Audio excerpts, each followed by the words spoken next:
entendimento, que hoje vamos falar de um assunto muito importante.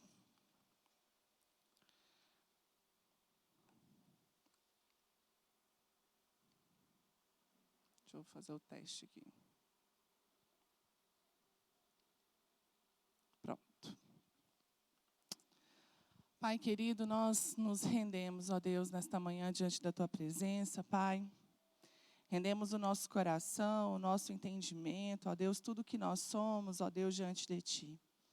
Senhor, nós sabemos que de nós mesmos, ó Deus, nós não podemos produzir nada de bom. Mas tudo que há de bom em nós, Senhor, todo dom perfeito vem de Ti, do Pai das luzes. Nós reconhecemos o Teu senhorio, nós reconhecemos a nossa dependência de Ti. A nossa dependência, ó Deus, da Tua sabedoria, do Teu poder. A dependência, Senhor, do Teu Espírito para convencer, Senhor, qualquer pessoa que estiver em pecado, para convencer, ó Deus, qualquer pessoa que estiver distante de Ti, para nos aproximar de Ti, para nos fazer lembrar das Tuas palavras, para nos, Senhor, nos inclinar a viver segundo o Teu coração, segundo a Tua vontade. Espírito Santo, nesta manhã, toma o Teu lugar neste lugar. Espírito Santo, toma o Teu lugar sobre cada coração. Vamos estar aqui, Senhor, falando sobre arrependimento, Pai. Vamos estar aqui, Senhor, falando sobre algo tão importante no Teu reino, Senhor. E não serão palavras, Senhor, que irão convencer. Não serão palavras, ó Deus, que irão nos persuadir. Mas somente a obra do Teu Espírito trazendo convencimento, trazendo convicção, trazendo revelação que pode nos transformar, Senhor. Nos transforma, ó Deus, nesta manhã, pelo conhecimento da Tua palavra, pelo entendimento da Tua palavra. Nos dá a vida, Senhor, porque a Tua palavra diz que o povo perece por falta de conhecimento. Pelo conhecimento, ó Deus, nos dá a vida, nos livra do mal, nos livra dos caminhos errados, Senhor. No nome de Jesus, ó Deus, no nome de Jesus, toma, Senhor, o Teu lugar. O lugar que Te é de direito na nossa vida, Senhor. Nós rendemos o nosso coração a Ti. Abençoamos esta manhã, cada um dos que estão aqui, os que estão a caminho, as crianças que estarão ali no Kids, ó Deus. Nós consagramos tudo ao Senhor, porque sabemos que dependemos de Ti, no nome de Jesus. Amém. Amém? Glória a Deus. Vamos prosseguir.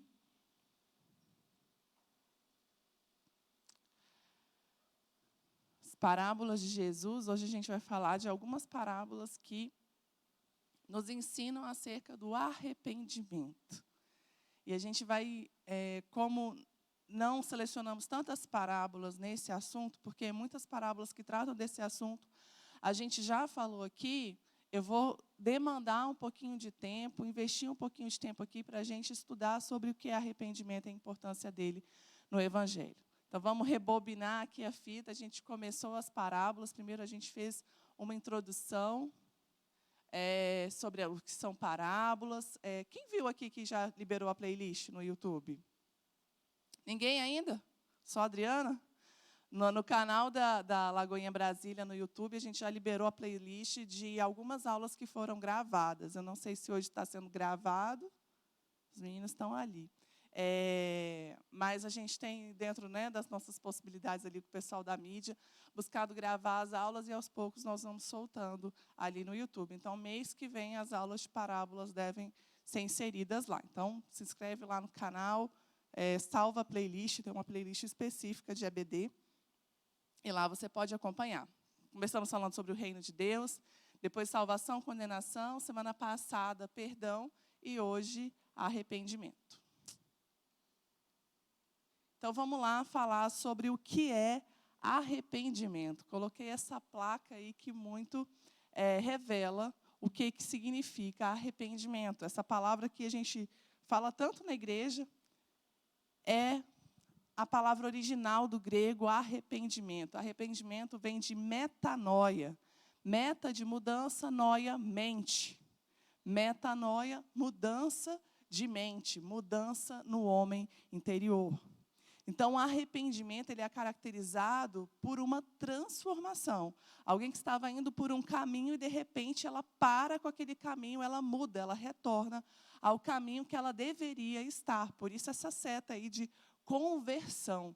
Quando nós falamos, eu me converti, fulano se converteu. Muitas vezes a gente se acostuma muito com as palavras que a gente usa e para de pensar sobre o significado delas. Mas conversão, essa placa de trânsito aí é uma placa de conversão. É alguém que estava indo por um caminho e, de repente, ela fez a volta. Ela retornou. Nós estávamos indo por um caminho de pecado, por um caminho de morte. Quando nós conhecemos Jesus, quando nós nos convertemos ao Evangelho, a palavra de Deus, que é poderosa para nos salvar, nós fazemos essa mudança de rota, mudança de mente. Então, perceba que não é só uma mudança de atitude, não é só uma mudança exterior, não é só uma mudança de estilo de vida, é uma mudança de um homem interior. Se essa mudança ela não for provocada de dentro para fora, ela nunca vai ser permanente.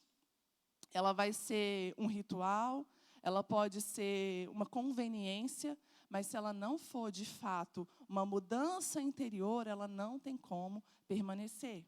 E é algo que a gente tem que ter muito cuidado, porque eu acho que foi semana retrasada que eu falei que o que o mundo precisa é conhecer Jesus. E, às vezes, a gente fica tentando modular o comportamento das pessoas que não conhecem Jesus, das pessoas que não têm o Espírito Santo, como se isso fosse trazer alguma forma de santificação. Então, a gente olha para as pessoas no mundo que estão em pecado, que estão fazendo coisas erradas, e a gente fica tentando alinhar elas ao padrão do Evangelho, ao modelo do Evangelho, sem ter um novo nascimento, sem ter uma transformação. Não funciona, porque o homem interior ele é inclinado ao pecado. Se não tiver um novo nascimento, se não tiver uma transformação de dentro da pessoa, fica por um tempo, mas daqui a pouco ela não consegue mais. Às vezes são pessoas que vem para a igreja, e é o que a gente fala, né? Ela não se converte, não tem uma conversão, tem uma adesão. Ela ouve a palavra, ela escolhe algumas coisas que são convenientes para ela. Muitas vezes a pregação é só para passar a parte boa, a parte conveniente. A pessoa fala, poxa, isso é legal. Ela adere, sabe a adesão de contrato que você assina? Ela adere àquilo que ela acha interessante, mas ela não é transformada. Com o tempo, ela vai... A gente estudou sobre as sementes, lembra? Que vão vindo as perseguições, que vão vindo as riquezas, e são sementes que são mortas, porque elas não conseguiram criar raízes. Então, arrependimento, a gente tem que sempre lembrar disso, ele vai estar vinculado a essa transformação no homem interior, naquilo que é de dentro para fora. O arrependimento ele era a principal mensagem desde o Antigo Testamento. Quando você vai pegar a mensagem lá dos profetas, Isaías, Jeremias, né, aqueles profetas maiores, os menores também, a mensagem de Elias para o povo de Israel, todos os profetas você vai ver que o cerne da mensagem era arrependimento. Tornem-se para Deus. Os apóstolos também, você vai pegar a pregação ali da igreja primitiva, no início é arrependam-se e voltem-se para Deus, para que os seus pecados sejam perdoados. Era a pregação de João Batista, aquele que preparava o caminho do Senhor. Era a pregação de Jesus, lá em Lucas 4, depois que Jesus sai ali da tentação, quando de fato vai começar o ministério dele, né? Ele teve o batismo ali com João, ele foi para o deserto para ser tentado pelo diabo. Ele vence as tentações e dali o ministério de Jesus começa. Vamos ler lá? Que aí fixa mais.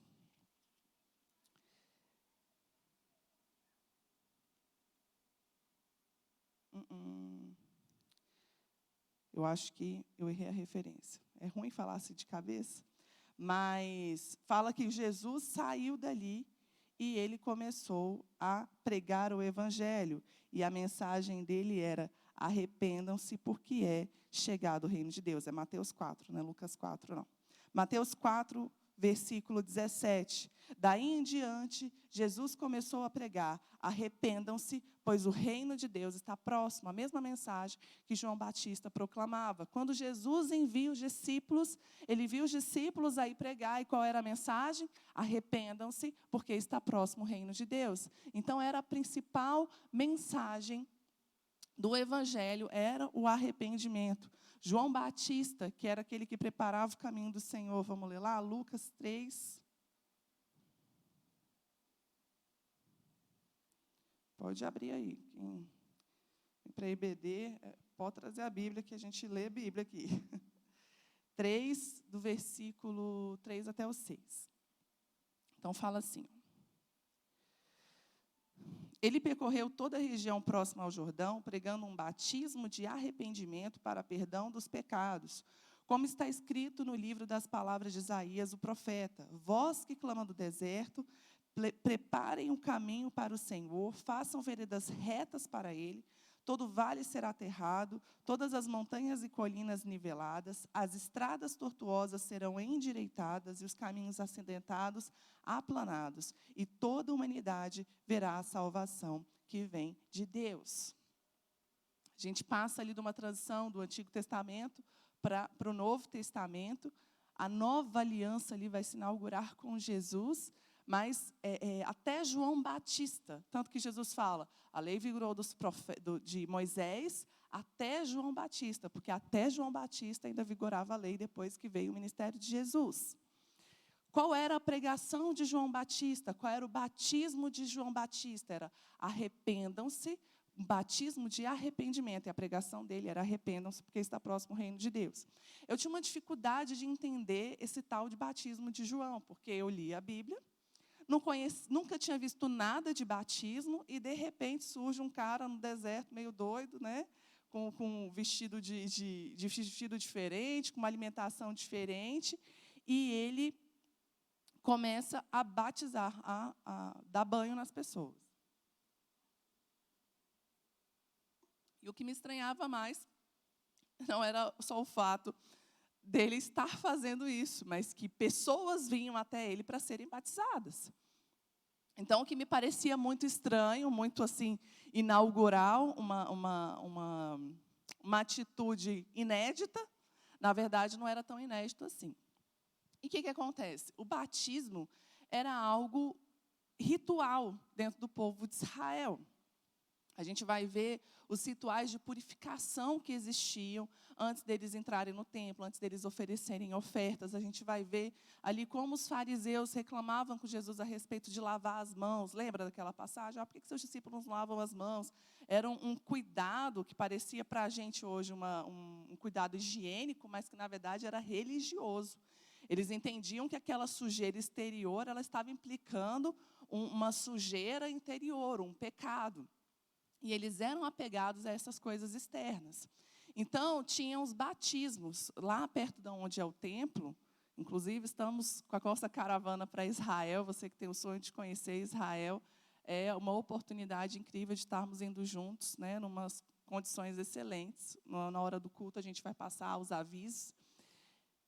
Lá perto do templo, onde era o templo, você vai ter resquícios de várias piscinas que ficavam ali perto do templo, onde as pessoas iam, elas se batizavam para poder entrarem puras diante de Deus. Só que como é que era esse batismo? Era apenas um ritual. As pessoas chegavam do jeito que elas estavam, com o coração que elas estavam, mergulhavam naquela piscina, saíam da piscina, como se aquilo por si só fosse suficiente para gerar alguma transformação. E aí, o que João Batista surge? Pregando um batismo de arrependimento. Falando assim, não adianta você mergulhar numa água, não adianta você fazer algo exterior.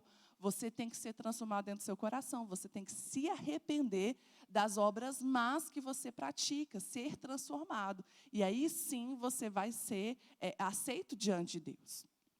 Essa era a diferença do batismo de João e o batismo que era praticado pelos religiosos ali no templo. E hoje a gente continua tendo que atentar a essa prática, porque se a gente colocar o batismo que nós fazemos aqui hoje, né, dentro de uma lista do que fazer, sem entendimento, sem conhecimento, sem convicção, o Tiago fala muito, ele fala assim, tem gente que entra na água pecador e sai um pecador molhado. Não tem transformação, não tem mudança. O ritual, por si só, ele não é suficiente para gerar nada. É algo que é gerado de dentro para fora, e o batismo é uma confirmação daquilo que você já decidiu, daquilo que você já fez dentro de você.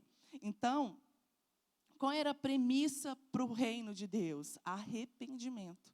Fala que João Batista preparava o caminho do Senhor. Como é que o caminho do Senhor é preparado para a nossa vida? Através do arrependimento. O caminho do Senhor é o lugar por onde Ele vai passar, por onde Jesus vem. Então, esse caminho ele é preparado através do arrependimento. Atos 3, versículo 9. Pregação de Pedro, versículo 19. Arrependam-se e voltem-se para Deus, para que os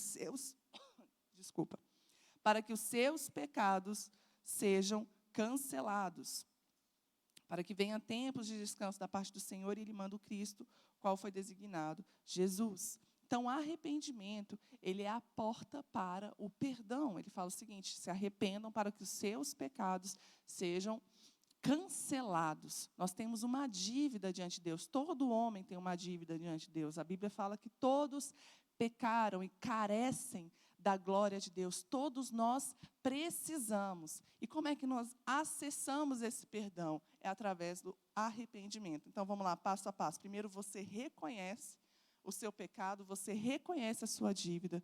Depois, você se arrepende. Através do arrependimento, nós recebemos o perdão. E do perdão, a salvação. Então, eu estou fazendo toda essa introdução para nós entendermos como o arrependimento é algo fundamental no Evangelho. Não existe evangelho sem mudança. Não existe uma pessoa que se converte e as pessoas que estão ao redor dela olham e falam assim: fulano agora está na igreja, mas ele sempre foi desse jeito. Eu tinha uma amiga que ela uma vez falou isso de mim, o Tiago levou um susto. Ela estava falando a respeito de alguma coisa muito específica que a gente, quando estudava, era uma marca assim, no meu comportamento. Aí ela falou assim: a Natália sempre foi assim. Aí o Tiago, a gente namorava, ele falou assim: ai meu Deus, como assim? Ela sempre foi assim. Tem que ter mudança, tem que ter transformação. Não adianta você falar assim: não, eu estou na igreja agora, mas eu sempre fui uma pessoa boa, eu nunca fiz mal para ninguém, eu sempre fui assim calmo. Não tem como a gente produzir bons frutos sem Jesus. Quando Jesus entra na nossa vida, tem que ter mudança, tem que ter transformação. E é interessante a gente ver aqui que é uma atitude que a gente tem em relação a Deus, uma atitude de Deus em relação a nós. O que ele fala? Arrependam-se e voltem-se para Deus. Você se arrepende e volta o seu caminho, retorna para Deus. E Ele faz algo em relação a você, que é cancelar os seus pecados, cancelar a sua dívida. Qual foi a mensagem de Jesus aqui, que eu quis trazer? Não é essa aqui. Lá em Mateus, capítulo 9, versículo 12 e 13, fala assim: Jesus, porém, disse-lhes: não necessitam de médicos os sãos, mas sim os doentes. Ide, porém, e aprendei o que significa misericórdia quero e não sacrifício, porque eu não vim para chamar os justos, mas os pecadores ao arrependimento. Jesus estava aqui falando com um grupo de fariseus que estavam condenando ali Jesus por ele estar comendo com fariseus, com publicanos, aquelas pessoas que eram considerados os pecadores mor da cidade. Por que você se junta com essas pessoas? E Jesus fala isso para eles. E pode dar a impressão de que ele está falando assim: não, vocês não precisam. Vocês já estão, top 10, vocês não precisam. Eu vim para quem precisa, eu vim para quem é mau. Mas, na verdade, o que Jesus está falando é o seguinte: se vocês acham que estão bem, se vocês acham que não precisam, essa mensagem, essa salvação nunca vai chegar até vocês, porque vocês são suficientes por vocês mesmos, vocês não reconhecem que vocês precisam. Jesus fala assim: eu vim para aqueles que são cegos. Então os outros enxergavam? Não enxergavam, mas não reconheciam que precisavam. Quando aquela mulher pecadora vai ali na casa daquele fariseu, chamado Simão, e começa a lavar os pés de Jesus, e ele fala assim: se ele fosse profeta, ele saberia quem é essa mulher e não deixaria ela estar tocando nele. Ele fala assim: Simão, vamos supor que uma pessoa tem uma dívida muito grande, outra pessoa tem, só simplificando, tem uma dívida pequena, os dois foram perdoados. Quem vai amar mais? Ele falou assim: aquele que teve a dívida maior perdoada. E aí fica parecendo que os que têm um pecadão amam mais a Deus, têm mais acesso, mais experiências com Deus, e os que têm um pecado pequeno não têm. E, na verdade, não tem isso do pecado maior ou do pecado menor. Todo pecado é uma transgressão da lei. Lá em Romanos fala que quem infringe um ponto da lei, infringe toda a lei. Então, a questão não é o quanto que você pecou, mas o quanto que você reconhece que você precisa de perdão. E o perdão de Deus, a graça de Deus, ela vai alcançar, ela vai preencher exatamente esse espaço que você der. Então, Jesus veio para quê? Para levar pecadores ao arrependimento, não aquele que acha que é justo, não aquele que acha que não precisa. E aí a gente precisa falar aqui sobre duas palavras que nós colocamos aqui bastante, sobre remorso e arrependimento. Qual é a diferença entre essas duas palavras? No original, muitas vezes, a palavra remorso, ela vai ser traduzida da mesma forma que arrependimento é descrito. Só que na nossa linguagem, né, no português, a gente consegue colocar algumas diferenças que elas vão estar mais relacionadas à atitude do que o significado da palavra em si, entendeu? Uma vez eu fiz um estudo longuíssimo, né? Eu fiquei empolgadíssima, falei assim, bom, vou fazer um estudo sobre a diferença de medo e a diferença de temor, porque nós não temos que ter medo de Deus, a gente tem que ter temor. E vasculhei a Bíblia inteira, procurei no hebraico, procurei no grego, e fui estudando as palavras, e dentro das histórias, o que na história denotava medo, o que na história era temor a Deus. E foi uma frustração imensa, porque eu descobri que, na verdade, as palavras, a maioria das vezes, era a mesma que era utilizada. Falei, e agora, né? Como é que eu vou encaixar a minha teoria dentro disso, né? Muitas vezes a gente faz isso com a Bíblia. Eu tenho brincado, que as pessoas escolhem o que elas vão falar e tentam achar alguma coisa na Bíblia que respalde aquela ideia que ela já teve. Ela não se adequa ao que a Bíblia diz, ela não se submete à palavra, mas ela escolhe, né, uma motivação, uma palavra de estar para cima, de empoderamento. Fala assim, qual o versículo que eu posso usar para basear isso aqui? E aí eu brinco falando, a Bíblia que lute, né, para se adequar àquilo que eu decidi. Mas, enfim, o tal do medo e do temor, eu descobri que muitas vezes era a mesma palavra que traduzia os dois sentimentos. E qual é a conclusão? Que está muito mais vinculado ao fruto que isso gera do que a palavra em si que você utiliza. E aqui, em arrependimento e remorso, é mais ou menos a mesma coisa, tá bom? Quando a gente vai olhar por original. Qual é a diferença? O arrependimento, a gente vai estar falando de uma mudança profunda, de uma mudança genuína, de um peso pelo pecado.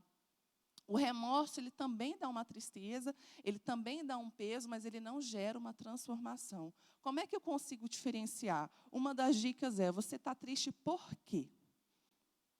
Quando você está num erro, quando você é colocado diante daquele erro e de frente com aquele erro, você se entristece. Como eu vou saber se eu estou arrependido ou se eu estou com remorso? Por que você está triste?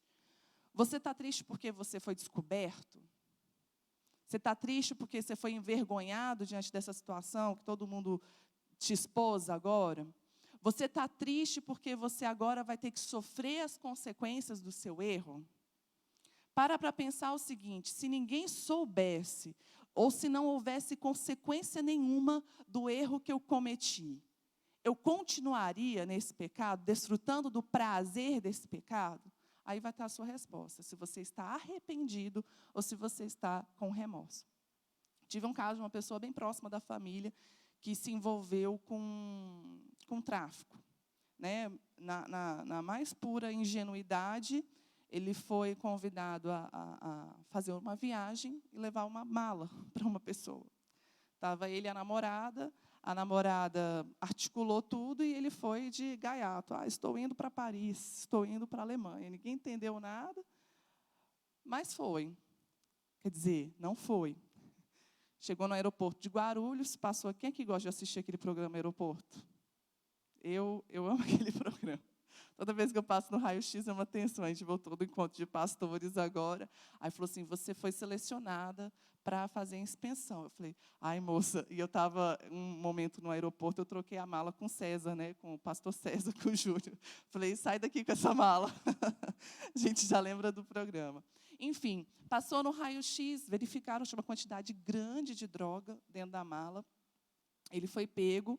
Na verdade, quem foi pego foi a menina. E a menina falou, não, ele está comigo, e os dois foram presos. 21 anos e 23 anos, a idade deles. E ficaram bastante tempo, né, ali para ter que pagar por isso. E qual era a sensação da família naquele momento? Poxa, se ela não tivesse falado que estava com ele, ele tinha conseguido, porque as bagagens estavam no nome dela, né? Poxa, mas pegaram logo aqui, já pensou? Eu falei assim, gente, já pensou se ele tivesse conseguido embarcar? Já pensou se ele tivesse chegado lá na Alemanha? Já pensou se ele tivesse sido preso lá? Como é que ia fazer para conseguir um advogado lá, para ficar viajando para lá, leis de outro país, uma pessoa que não é cidadã, querendo ou não, ele estava no Brasil. E eu falei, sabe o que seria muito, muito, muito pior? Ele não ter sido pego. Ele ter conseguido fazer essa viagem e voltar são e salvo. Isso ia ser o pior dos cenários. Porque se ele já foi, não foi de uma hora para outra que ele se envolveu nesse crime, né? Mesmo que numa certa ingenuidade. Eu falo isso porque eu conheço a pessoa de perto, eu sei que ele foi bobo na situação. Mas se ele foi se envolvendo aos poucos para chegar nesse patamar de crime que é muito grave, o que teria acontecido quando ele voltasse e tivesse tido recompensa do mal que ele fez? Ele ia receber uma grana por isso, ia ter feito um tour na Europa e não ia ter sofrido consequência nenhuma desse erro. A próxima ia ser muito pior. Então, é necessário esse entendimento do que, por que eu estou arrependido? Foi porque me pegaram? Porque se eu estou arrependido porque me pegaram, eu vou tentar outra vez. Eu vou ver se eu consigo mais uma vez fazer e ninguém me pegar. E aí, nisso, não se encontra arrependimento. Eu vou ler aqui 2 versículos de 2 Coríntios 7, que vai embasar bastante o nosso entendimento sobre isso, sobre fruto de arrependimento. Lá em 2 Coríntios 7, capítulo 7, versículo... Oh, meu Deus, eu estou repetindo. 2 Coríntios, capítulo 7, versículo 10, vai falar da tristeza de Deus, a tristeza segundo o mundo e a tristeza segundo Deus. Vai falar assim, a tristeza segundo Deus produz um arrependimento que leva à salvação, e não remorso, mas a tristeza segundo o mundo produz morte. Paulo tinha enviado uma carta a essa igreja. Era uma igreja muito ativa em todos os sentidos. A igreja de Corinto era uma igreja que manifestava muitos dons, mas que também manifestava muitos pecados. E na primeira carta de Corinto, Paulo vai escrever para eles a respeito de coisas graves que estavam acontecendo na igreja. E ele fica sabendo que com aquela carta a igreja ficou muito triste. A igreja ficou muito chateada. Ele fala assim, eu não queria entristecer vocês, eu também me entristeço porque vocês se entristeceram, mas eu vou me alegrar, porque vocês tiveram uma tristeza boa, uma tristeza segundo Deus. E essa tristeza segundo Deus é o arrependimento. É a tristeza, eu passei um a mais. É a tristeza segundo Deus que leva ao arrependimento, quando você se entristece. Mas aquela tristeza gera uma mudança de comportamento, uma mudança de mentalidade, uma mudança no seu homem interior. Essa tristeza, ela é boa e ela vai te conduzir à salvação. Mas quando você tem o remorso, que fala que a tristeza é segundo Deus, ela vai produzir morte, porque você vai ficar mal, você vai cada vez mais se enfiar nesse sentimento e você não vai conseguir se libertar, porque não gerou mudança, não gerou transformação. E aí, a mensagem de João Batista, de Jesus, dos apóstolos, vai falar não só sobre arrependimento, mas um fruto de arrependimento. Quando a gente fala de mudança interior, de mudança de mente, é algo que não é palpável. E daí parece que só eu sei, está no meu coração, Deus sabe que eu me arrependi, isso não vai ser perceptível. Mas o arrependimento, ele tem que produzir um fruto, e o fruto, ele é visível. Você não sabe como o fruto está nascendo ali na árvore, você só vê quando ele brota. Você não sabe dos nutrientes que estão subindo ali pela raiz, a raiz está escondida, você não sabe da água que está alimentando, você não sabe como o processo está acontecendo. Isso, de fato, ninguém vê. Mas o fruto que sai de uma árvore, ele é visível a todos. E aí o próximo versículo vai falar a respeito disso. Vejam o que a tristeza, segundo Deus, produziu em vocês, o fruto, que dedicação, que desculpas, que indignação, que temor, que saudade, que preocupação e que desejo de ver a justiça sendo feita. Então, vamos falar rapidinho sobre cada uma dessas coisas que eu sublinhei aqui, ó. Que são os frutos que esse arrependimento, que essa tristeza gerou na igreja de Corinto. Primeiro, ele vai falar de dedicação. No original, essa dedicação, e algumas traduções em português também vai falar aqui, diligência. O que é diligência? Ela é uma prontidão em mudar, prontidão em obedecer. O primeiro fruto do arrependimento é uma obediência rápida. Você não fica enrolando, eu estou muito triste por causa... eu estou fazendo coisa errada, mas, amanhã eu vou mudar. É a última vez que eu vou fazer esse pecado. Amanhã eu mudo. Semana que vem, prometo que eu nunca mais vou nesse lugar. Não, é o último acesso que eu vou fazer esse site, é o último cigarro, é a última bebida. É rápido, a gente não adia. O arrependimento, ele tem diligência. É uma transformação rápida. Na época que eu estava, fiquei desviada 1 ano aí na minha adolescência, todos os finais de semana eu falava que era a minha última festa. Não, mas é a última, semana que vem eu vou para a igreja. Aí na outra semana eu estava do mesmo jeito. E na outra semana do mesmo jeito. Ou você muda, ou você não muda. Ou você decide, ou você vai estar sempre adiando essa decisão. Então, o primeiro fruto do arrependimento é uma mudança rápida.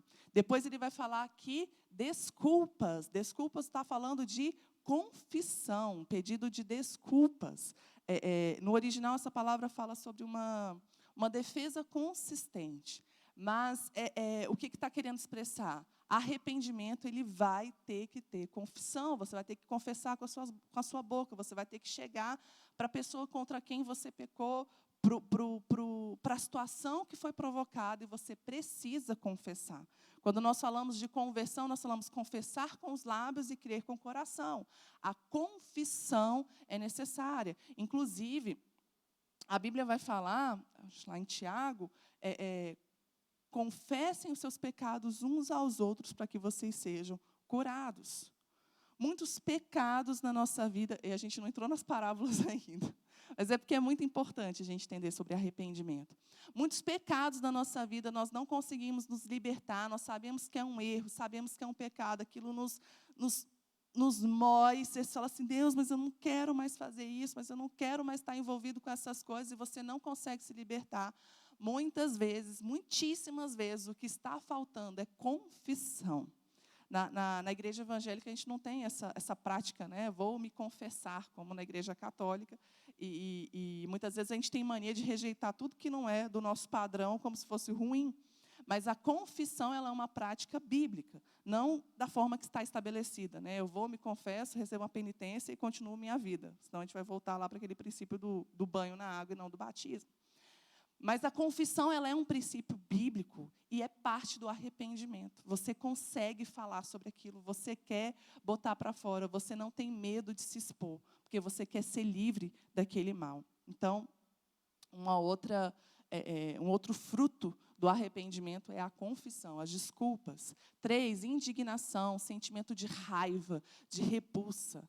A Bíblia fala, né, que Deus ama a justiça e odeia a iniquidade. E muitas vezes nós estamos amando a justiça e não estamos odiando a iniquidade. Nós estamos amando o que é bom, mas não estamos odiando o que é mal. E é necessário, nós temos repulsa pelo pecado, repulsa pelo mal. Aquilo não pode mais gerar um desejo em mim. Eu tenho que ter, eu não quero isso aqui nunca mais na minha vida. Eu quero ficar longe disso. Mas às vezes eu ainda sou tentado. Sim, às vezes você ainda é tentado, né? Vamos supor uma pessoa que tem um problema com alcoolismo, problema com prostituição. Ela ainda, a carne dela ainda está fraca, ela ainda se sente tentada naquilo. Mas aquele pecado gera tanta repulsa nela, tanto nojo, que ela quer ficar longe. Ela não se expõe mais a situações em que ela vai estar errando, em que ela vai estar pecando, porque houve um verdadeiro arrependimento. Então, a indignação. Depois vai falar de temor. Temor fala de reverência. Temor fala, depois eu vou expor aqui meu estudo sobre temor e medo. Mas o temor, ele vai falar de uma reverência, vai falar de um medo de você errar, um medo de você entristecer Deus. Então, quando a gente fala temor a Deus, você fala assim, olha, eu sei que Deus está aqui, e eu amo tanto a Deus, que eu tenho medo de deixar Deus triste, eu tenho medo de quebrar a nossa relação. Isso é o temor. E o arrependimento, ele vai provocar o temor. A palavra no original, ela significa reverência, ela fala assim, evitar algo por causa do medo. Você vai andar longe desse pecado, você vai andar longe daquilo que te leva a pecar, porque você tem medo de errar mais uma vez, você não quer mais falhar com Deus. Saudade, aqui está falando, no original, está falando da saudade que eles estavam sentindo de Paulo, né, como eles queriam que Paulo voltasse a estar com eles. Mas o que traduz ali é um desejo veemente. Você tem desejo de retornar àquele lugar que você estava antes do pecado, aquele padrão de santidade, aquela vida pura, santa. Preocupação, zelo, cuidado com o que é correto. Essa preocupação, ela está ali traduzida como ciúmes. Você cuida tanto do que é correto, você cuida tanto daquelas coisas que são de Deus, você tem até um certo ciúmes daquilo por causa da proteção que você gera. Então, você se arrependeu, você está andando por um novo caminho, você vai zelar tanto por esse novo procedimento, por essa nova forma de andar, que você vai ter até ciúmes disso, esse cuidado. Quando fala que o zelo pela sua casa me consumirá, quando Jesus vai lá no templo, né, limpando o templo daquela perversão que estava, em algumas traduções vai ser traduzido como ciúmes. Esse zelo é isso, esse cuidado aqui, ó. Eu tenho um zelo por essa mesa aqui, ó, essa decoração.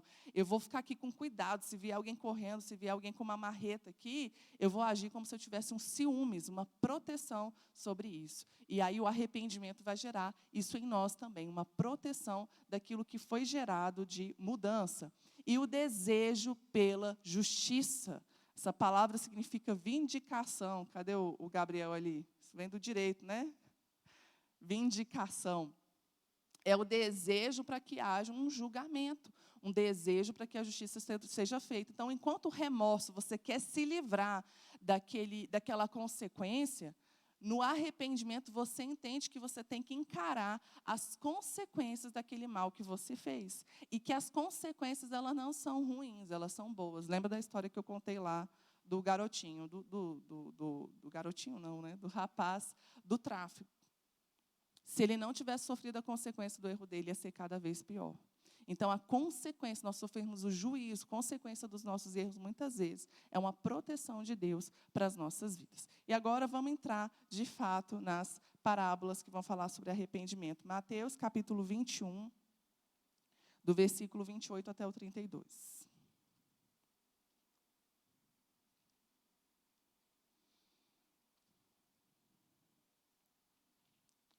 Jesus fala assim.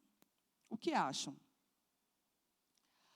Havia um homem que tinha 2 filhos. Chegando ao primeiro, disse, filho, vá trabalhar hoje na vinha. E este respondeu, não quero. Mas depois mudou de ideia e foi. O pai chegou ao outro filho e disse a mesma coisa. Ele respondeu, sim, senhor, mas não foi. Qual dos 2 fez a vontade do pai? O primeiro, responderam eles. Jesus lhe disse, digo-lhes a verdade, os publicanos e as prostitutas estão entrando antes de vocês no reino de Deus, porque João veio para lhes mostrar o caminho da justiça e vocês não creram nele. Mas os publicanos e as prostitutas creram, e mesmo depois de verem isso, vocês não se arrependeram e nem creram nele, nem creram na mensagem. Essa parábola vai falar de 2 tipos de pessoas, né? Um filho que ele primeiro resiste, mas depois ele se arrepende e vai. E um outro filho que engana o pai. Ele fala, sim, eu vou, mas não vai. São caminhos divergentes. Jesus vai falar assim, não adianta o que você fala. O que vai fazer diferença, na verdade, é o que você faz. O chamado foi para os 2. Mas um fez e o outro não fez. Não adianta. Eu esqueci de colocar, eu ia colocar a frase no final, que é a frase do documentário do pastor Márcio, né? É como termina que importa. Então, você pode ter começado bem, mas você precisa terminar bem. Não adianta começar bem e terminar mal. Às vezes, nós podemos começar mal e terminar bem. Isso vai ser até melhor. Então, qual era a situação ali? Os religiosos, aqueles que estudavam a lei, que viviam ali na presença de Deus, no temor de Deus, deveriam. Eles eram aqueles que achavam que carregavam a verdade. E os outros em pecado, em vida de injustiça, de maldade, deliberadamente, mas, quando ouviram a mensagem do arrependimento, a mensagem do Evangelho, eles foram, se arrependeram. E os outros, por mais que estivessem no caminho, por mais que tivessem a palavra, não foram fiéis a isso. Então, o que conta não é o que você diz, mas o que você faz. Não são as intenções que nos sustentam, mas as nossas atitudes. A gente pode ter discursos maravilhosos, mas se a nossa vida não expressa isso, não existe em nós arrependimento verdadeiro. O arrependimento ele está vinculado àquilo que nós fazemos. Então, ele vai falar de duas atitudes que tiveram ali um espaço de tempo. Um filho falou que não ia, mas ele teve tempo de se arrepender e foi. O outro falou que ia, e nesse tempo ele não cumpriu com aquilo que ele tinha falado. E esse tempo ele vai revelar a misericórdia de Deus sobre as nossas vidas. Lá, 2 Pedro 3, versículo 9. Vamos ler aqui. 2 Pedro 3, versículo 9.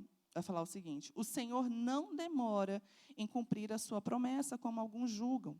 Ao contrário, Ele é paciente com vocês, não querendo que ninguém pereça, mas que todos cheguem ao arrependimento. O tempo que Deus nos dá, o tempo que nós temos antes do juízo, não é porque Deus esqueceu, não é porque Deus está desleixado, não é porque Deus não vai cumprir a promessa dEle, mas é porque Ele está dando tempo para se arrepender. Ele está dando tempo para esse filho que falou que não ia ir. E para o filho que falou que ia cumprir com a sua palavra.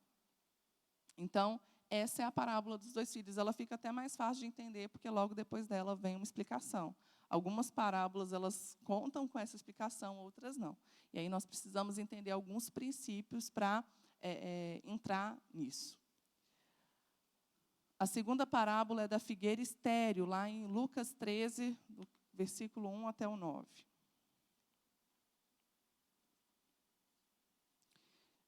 A parábola em si, ela começa depois, mas eu vou ler a história toda para a gente entrar dentro do contexto. Naquela ocasião, alguns dos que estavam presentes contaram a Jesus que Pilatos misturara sangue de alguns galileus com o sacrifício deles. Jesus respondeu: vocês pensam que esses galileus eram mais pecadores do que todos os outros por terem sofrido dessa maneira? Eu lhes digo que não, mas se não se arrependerem, todos vocês também perecerão. Ou vocês pensam que aqueles 18 que morreram quando caiu sobre eles a torre de Siloé eram mais culpados que todos os outros habitantes de Jerusalém? Eu lhes digo que não, mas se vocês não se arrependerem, todos também perecerão. Então contou essa parábola. Um homem tinha uma figueira plantada em sua vinha. Foi procurar fruto nela e não achou nenhum. Por isso disse ao que cuidava da vinha: já faz 3 anos que venho procurar fruto nesta figueira e não acho. Corte-a. Por que deixá-la inutilizar a terra? Respondeu o homem: Senhor, deixa por mais 1 ano. Eu cavarei ao redor dela, adubarei. Se der fruto no ano que vem, muito bem. Se não der, corte-a. E a gente não sabe o final da história. Para ficar a nossa reflexão.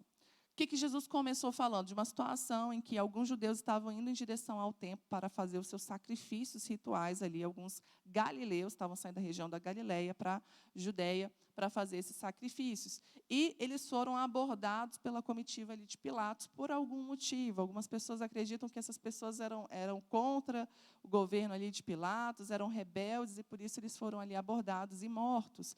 Fala, misturou o sangue deles com o sacrifício, porque eles estavam levando os sacrifícios, foram mortos e o sangue ali foi derramado junto com o sacrifício. Ele vai falar de uma outra situação também, que não fala na Bíblia, mas que é um acontecimento histórico, de uma torre que ficava perto do tanque ali de Siloé, que essa torre caiu. Foi uma tragédia. 18 pessoas morreram nessa tragédia. E qual era a atitude das pessoas? Nossa, olha só, Deus está pesando a mão. Deus está trazendo juízo. A pessoa devia estar em pecado. Uma vez, uma pessoa falou comigo assim: nossa, fulano esses dias perdeu o pai, agora a filha está doente, agora o marido não sei o quê. Ela tem que consertar a vida dela. E a gente começa a olhar para as situações que acontecem nas pessoas e começamos a julgar como se aquilo que está acontecendo fosse sempre consequência de pecado. E é isso que Jesus tira da mente deles. Ele vai falar o seguinte: alguns vão morrer antes, outros vão morrer depois, mas todos vão sofrer juízo se não se arrependerem. A forma como você está vivendo, ela é muito mais importante do que a forma como você vai morrer. Porque você não sabe. Pode acontecer qualquer coisa, coisas acontecem, né? Coisas que fogem do nosso controle. Não sabemos. Não está no nosso controle. O que está no nosso controle? A forma como nós vivemos, o temor que nós carregamos, o arrependimento que nós produzimos dia após dia. É isso que Deus espera de nós e é com isso que a gente tem que se preocupar. Por 3 anos, o vinhateiro procurou fruto e ele não encontrou. Houve um tempo para que aquela árvore produzisse e ela não deu respostas. Ela estava ali inerte. Ele falou assim: pronto, chega, o tempo acabou. Mas ele foi falar com um homem que cuidava, com um ceifeiro ali, e falou assim: olha, não dá, pode lançar fora. Mas existe ali um ato de misericórdia. E aí a gente vê um papel do intercessor. Às vezes, existem algumas pessoas que estão cegas no entendimento dela, elas não conseguem perceber o pecado, elas não conseguem perceber a posição de inércia. E, às vezes, o juízo daquela pessoa está para chegar, mas existe alguém que se levanta em favor daquela pessoa, e é isso que Deus espera de nós. Ele fala o seguinte: não, espera mais um tempo, eu vou cavar aqui ao redor, eu vou colocar água aqui, vamos ver, vamos esforçar mais, vamos andar mais 1 milha. Vamos ver se dá certo. Aí, se der 1 ano, ela não der fruto, aí sim a gente pode cortar. Então, muitos de nós recebemos uma segunda chance, e muitos de nós podemos ser esse auxílio para alguém ter uma segunda chance para chegar ao arrependimento. E Deus espera tanto que nós sejamos essa pessoa que está se arrependendo, mas que a gente também seja esse braço forte, esse amparo, que conduz alguém ao arrependimento, que ajuda a pessoa a enxergar, que ajuda a pessoa a chegar nesse lugar, para que ela possa produzir frutos. Então, esse intercessor, ele clama por misericórdia, por tempo. E o tempo, ele vai acabar para todo mundo. Então, lembra da diligência? Não demore a se arrepender. O arrependimento, ele tem que ser rápido. E tudo aquilo que nós não expomos, quando nós não nos expomos, nós somos expostos. E eu prefiro me expor do que ser exposta.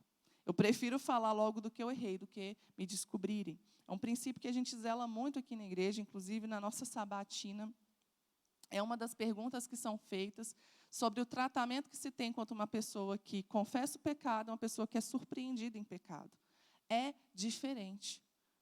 Você tem que ser o primeiro a confessar, o primeiro a se arrepender. Você já sabe que está errado, corre. Não se apoie no fato de que ainda não aconteceu nada e achar que isso é uma segurança. Não é. Tudo vai ser trazido à luz. Eu contei minha história aqui, eu acho que 1 ou 2 vezes já. Mas a maioria aqui não deve conhecer. Eu, com 21 anos, descobri que eu não era filha do pai que tinha me registrado. Com 21 anos, eu descobri que tinha um bololô ali na história da minha mãe, e, na verdade, eu tinha um outro pai. E, por 21 anos, minha mãe omitiu essa história. Por 21 anos, ela sofreu com esse segredo que martirizava ela. E ela se converteu no meio desse processo, mudou de vida, e, diante de uma situação, né, uma história bem longa, veio à tona essa situação. E a primeira coisa que eu falei com a minha mãe, eu falei: mãe, você precisa confessar isso. Ela: não vamos mexer com isso, já tem tanto tempo e tal. Eu falei: mãe, você precisa, para você tirar esse peso de dentro de você, e outro, para você receber libertação disso. Né? As pessoas que estão envolvidas nesse processo precisam saber.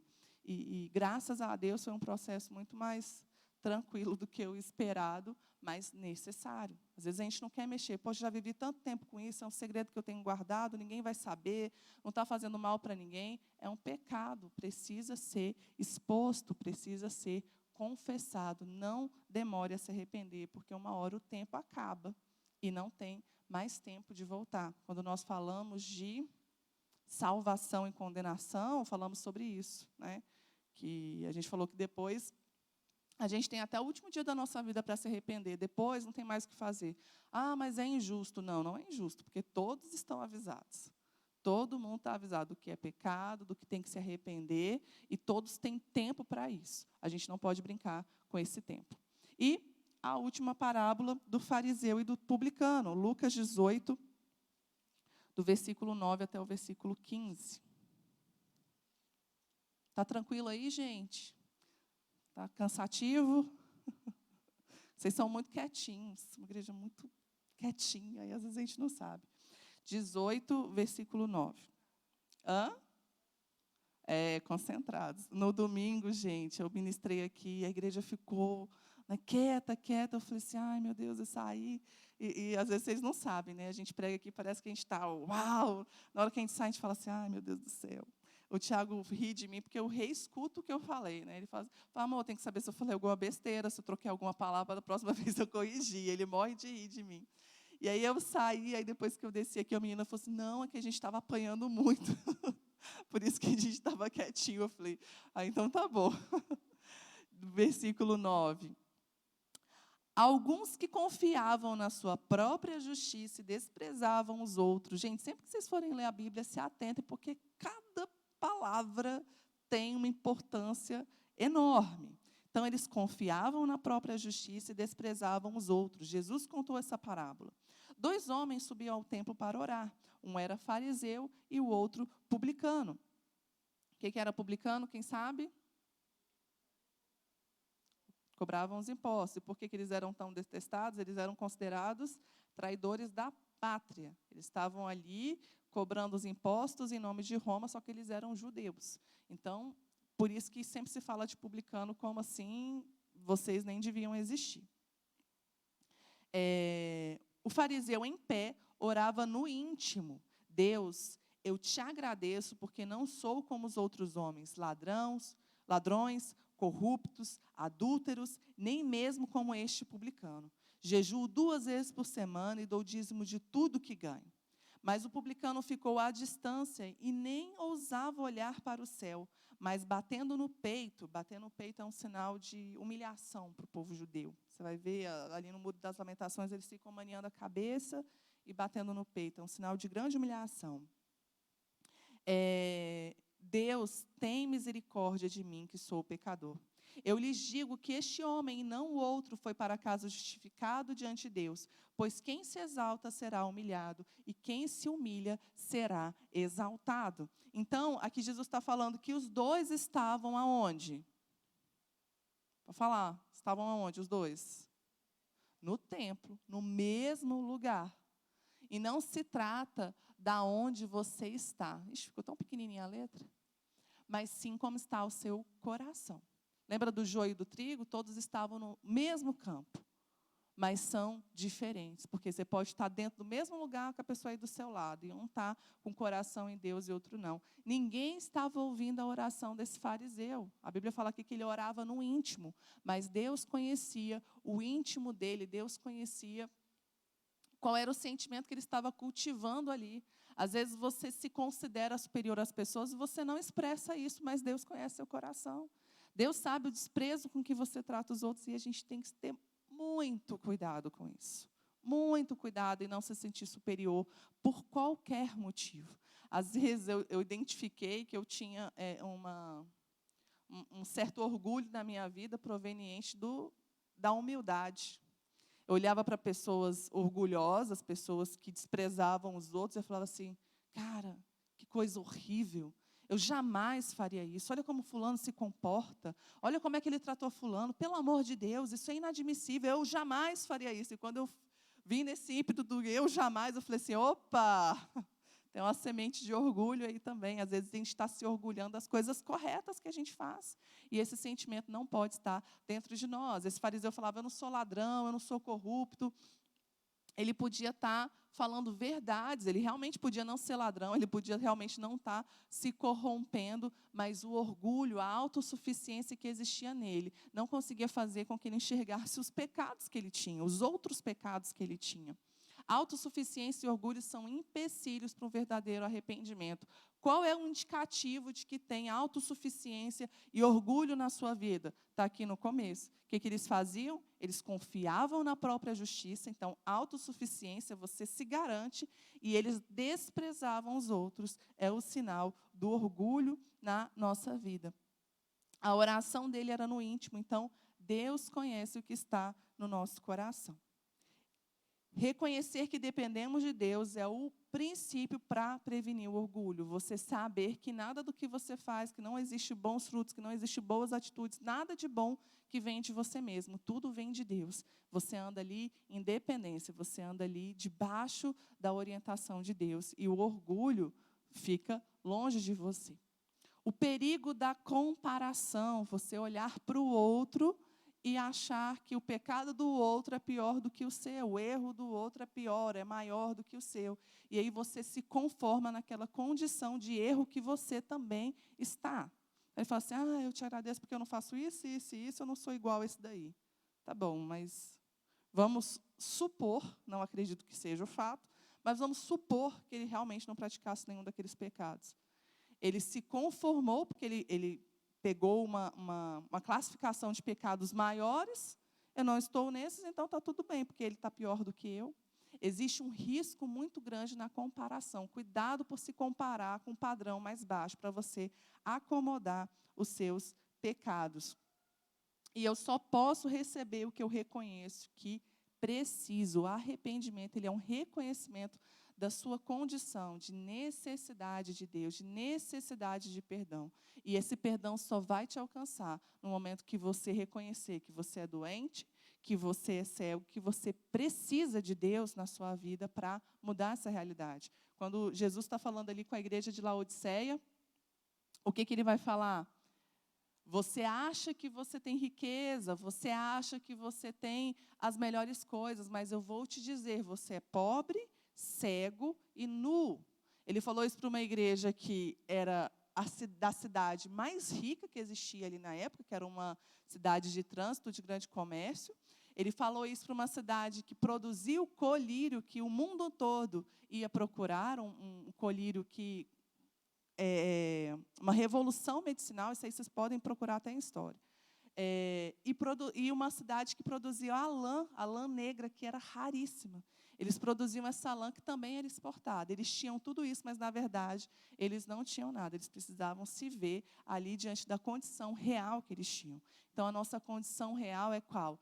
Precisamos de Deus. Precisamos de arrependimento, precisamos constantemente estar nos consertando diante dEle, estar lavando as nossas vestes, para nos sermos encontrados diante dEle com o coração limpo. Né? 2 frases que eu quero finalizar aqui falando. Primeiro, é como termina que conta, é como você vai acabar essa jornada. Não se apegue ao, mas eu já fui, eu já fiz. Não se apegue a isso, é o seu hoje que vai contar, é o seu agora. E outra frase, eu me esqueci agora. Eu tinha pensado aqui de finalizar. Depois eu lembro. Mas esse foi o nosso estudo sobre arrependimento. E, peraí, deixa só o último slide aí, saiu. Então, é necessário... fugiu a palavra aqui. Mas é necessário o nosso coração estar em Deus sempre em arrependimento. Quem está aí no computador, eu acho que saíram. Só volta um slide aí para eu poder colocar os estudos da semana que vem. Semana que vem nós vamos falar sobre... Tem que voltar aqui para eu lembrar. Semana que vem é perseverança e fidelidade. Então, vocês anotem aí Lucas 11, do 5 até o 10, Lucas 16, do 1 até o 15, e Lucas 18, do versículo 1 até o 8. Essa é a nossa página no Instagram da EBD. Lá nós, de vez em quando, publicamos alguns quiz, alguns materiais, e principalmente lá na bio do Instagram, vai ter um link que vai te direcionar para o nosso grupo do WhatsApp. Lá no grupo do WhatsApp, a gente compartilha todo esse material para que vocês estejam relendo, estudando. Tá bom? Então, semana que vem, espero vocês aqui, que essa palavra tenha gerado conhecimento, discernimento, e é o conhecimento que liberta. Então, vamos ficar de pé? Nossa, gente, passa tão rápido o tempo. Feche os seus olhos e eu acredito, de verdade, eu creio que durante essa palavra vieram coisas no seu coração. Vieram situações presentes, situações antigas, em que precisa haver arrependimento, em que precisa haver confissão, mudanças. E você tem uma missão essa semana, não deixar essa chama apagar. Não deixar essa palavra morrer no seu coração. É uma palavra que é para trazer conserto para coisas que já aconteceram, é uma palavra para agora e é uma palavra para você guardar para sempre. Então, feche seus olhos agora e coloque seu coração diante de Deus. E se algo veio a você para que você tenha que fazer, para que você tenha que estabelecer conserto, peça ao Senhor direção, peça ao Senhor graça para que você ande nessa direção de arrependimento, de mudança. Senhor, no nome de Jesus, nós te louvamos pela tua palavra. Ela é poderosa, ela é eficaz, ela é mais cortante que uma espada de 2 gumes, ela é capaz de dividir, de discernir alma de espírito, ó Pai. E no nome de Jesus eu te peço, Senhor, que esta palavra, Senhor, tenha gerado frutos consistentes dentro dos corações, Pai. Que nós possamos, ó Deus, desfrutar de mudanças, ó Deus, na nossa vida, mudança de comportamento, mudança de mente, mudança de caminho, de uma conversão genuína, ó Deus, dos frutos daqueles que te conhecem, daqueles que conhecem a tua palavra e por elas são libertos. No nome de Jesus, fortalece os meus irmãos, Senhor, para que aquilo que eles precisam confessar, aquilo que eles precisam se arrepender, aquilo que precisa ter conserto sobre eles, seja feito com diligência, seja feito com rapidez, para que eles andem em paz contigo, Senhor, e em paz uns com os outros. No nome de Jesus, Senhor, nós te louvamos, te agradecemos por esse tempo de desfrutar na mesa com a tua palavra, Senhor. No nome de Jesus, nos guarda, esteja conosco, Senhor. Nós ainda temos um tempo aqui pela manhã de adoração, de rendição, de celebração, de ceia, de comunhão. E nós te pedimos, Senhor, a tua presença sobre nós, sendo manifesta e gerando a mudança que o Senhor espera de nós, no nome de Jesus.